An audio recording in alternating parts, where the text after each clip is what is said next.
Hello. In this video, we will study about this product, which is camera lens cover. First, we will try to understand actually ये product है भी नहीं. Secondly, हम लोग ये समझेंगे कि ये एक single component है या फिर assembly. Then next, we will try to understand the design perspective, design aspect of this component. And at the end, we are having one design challenge for you. So let's start.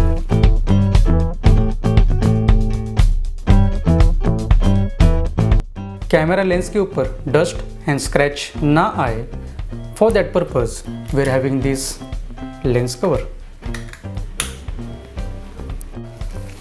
So lens के ऊपर dust and scratch ना आए उसके लिए हमारे पास है lens cover. So we can say this is a product gives a solution to a problem, right. Now second we will see कि ये कंपोनेंट है, सिंगल कंपोनेंट है या फिर assembly.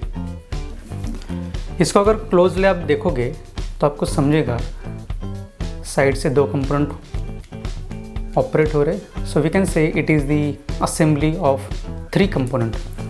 First one this body and this one is the second component and this one is the third component. Now next question ये है कि इस कंपोनेंट की असेंबली कैसे की होगी. जब मैंने इसको थोड़ा क्लोजली ऑब्जर्व जब किया तो मुझे यहाँ पर अंडरस्टैंड हुआ कि ये जो ऑपरेटिंग पोर्शन दिख रहा है आपको, ये जो लीवर दिख रहा है, ये लीवर ये यूज़ किया है फॉर असेंबली पर्पज.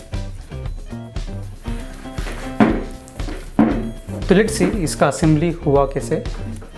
ये जो दो लीवर है इसको अगर मैं थोड़ा बाहर अगर खींचूँ,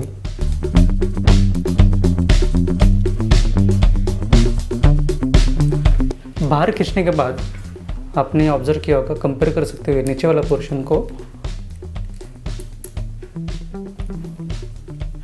ये लीवर में एंगेज हो रहा है यहाँ पर. एंड सेकेंडली इसको मैंने बाहर रिमूव किया, ठीक है. सो वी कैन से अभी यहाँ पर हम देख सकते हैं ये एक सेपरेट पार्ट है. Then we are having spring and after that इसके अंदर एक छोटा सा एक एक्सट्रूडेड पोर्शन है जिसके अंदर ये जो स्प्रिंग है, ये स्प्रिंग इसके अंदर जाके होती है फिट. सो लाइक दिस इसका असेंबली हुआ है. तो अभी इसको जब मैं असेंबली करूंगा तो असेंबली करने टाइम पर आप फोकस करोगे तो ये इसके साथ इंगेज फिर से हो गया. Now let's understand design perspective of this component. First यहाँ पर जो स्लॉट दिया है, ये जो स्लॉट है, ये स्लॉट देने का पर्पज़, नीचे वाला जो स्लॉट का लोअर पोर्शन है इसका पर्पज़ ये है टू स्टॉप, ये अपर वाला जो पोर्शन जो है इसको स्टॉप करने के लिए. एंड सेकंड ये जो यहाँ पर जो स्लॉट दिख रहा है, ये यहाँ पे ये स्लॉट देने का पर्पज़ ये है ताकि इसको मैं एक्सपांड कर सकूं.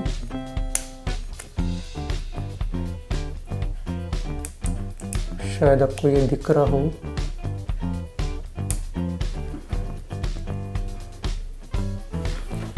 Now let's focus on second slot.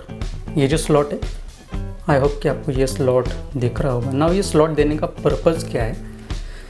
Component की थ्रू आउट थिकनेस अगर देखा जाए यहाँ पर 1.5 mm थिकनेस है through out the component. And ये कंपोनेंट प्लास्टिक इंजेक्शन से बना हुआ है. अभी इसमें होता क्या है, अगर मैंने ये पूरा पोर्शन फिलअप अगर किया होता तो नॉर्मल टेम्परेचर पर, रूम टेम्परेचर पर सबसे पहले ये जो 1.5 mm थिकनेस वाला कंपोनेंट जो है, सबसे पहले ये पोर्शन कूल हुआ रहता eight normal temperature, room temperature पर.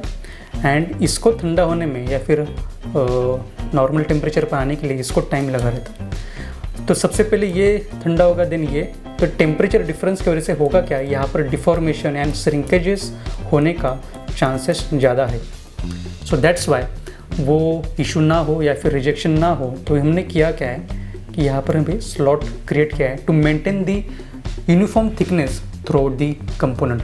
एंड प्लास्टिक डिज़ाइनिंग में ये पॉइंट सबसे ज़्यादा इंपॉर्टेंट है, to maintain the uniform thickness throughout the component. At last, we are having one design challenge for you. If you are a student, fresher, or the unemployed, you have to make this assembly by using any 3D design software. You have to make component, then assembly, and you have to share this data to us. To share the data, you can use the link given in the description box. And at the end, those who complete the challenge, we will give them 50 reward points which you can use to learn the new courses from our platform. Thank you.